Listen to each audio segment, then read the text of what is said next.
So this is the capital. It's not as grand as Barnsdale one that we did last time, but 163 yards long, single track, a lot smaller, but still worth a wonder, so let's go and have a look.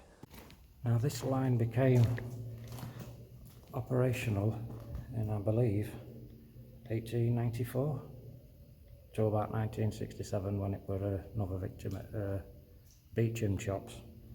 It ran from Denby Main, and this line from Denby Main Colliery, it ran for 12 miles, and then it did link up to Barnsley line, which we looked at up at Barnsdale, to help serve Hull's coal needs. I believe there were an agreement put in place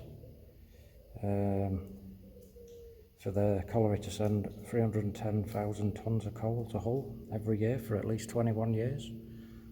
I said it's a bit more Victorian architecture. It's a little bit different to Barnsdale, and there has been some repair work done because, yeah, it's constructed up to about 7 feet out of this old stone. You can see there, and then after that, it's onto brick again. Like I said, it's not as long. You can see sun shining out of there. A bit of a curve to this one, and then you've got your little refuge hatches, and somebody's put this rather spooky looking doll and teddy bear, which I believe somebody's done that, left it as a toy to a little girl that were, because I mean, let's be fair, there's always a ghost story with these places, isn't there? Yeah, apparently a little girl in Victorian times were using this as a cut-in. She was from Mexborough, which isn't too far away, and she was going to a local quarry to sell rags to the workers, and apparently she got killed wandering back through this tunnel. Is it true? Is it not? Who knows? But yeah, that's a rather spooky looking doll and something or other. Oh yeah. I know there's been a lot of paranormal investigations done down this tunnel. I actually brought my kids through here not so long back, and I waited till we'd walked all the way through it, and then we were halfway back again before I told them ghost stories.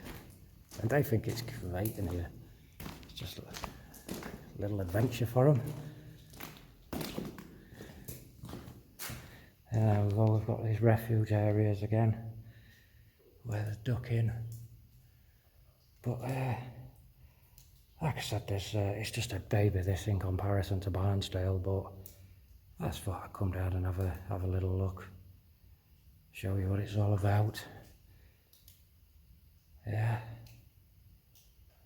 But just not too far away from me, there is a massive viaduct as well, which also linked to Barnsley railway line. So I thought I'd try and cover that one as well. So we've got all three places then that all tie together. Like I said, all this were built just to serve Hull's massive coal needs back in Industrial Revolution, when it was just gobbling the stuff. Obviously Yorkshire were a good source of it, this part of Yorkshire anyway. But again, there's some stunning portals on this, so when I get outside I'll take some photographs of them as well. But like I said, just a short one, not much to see, so I think we'll leave it there. Yeah.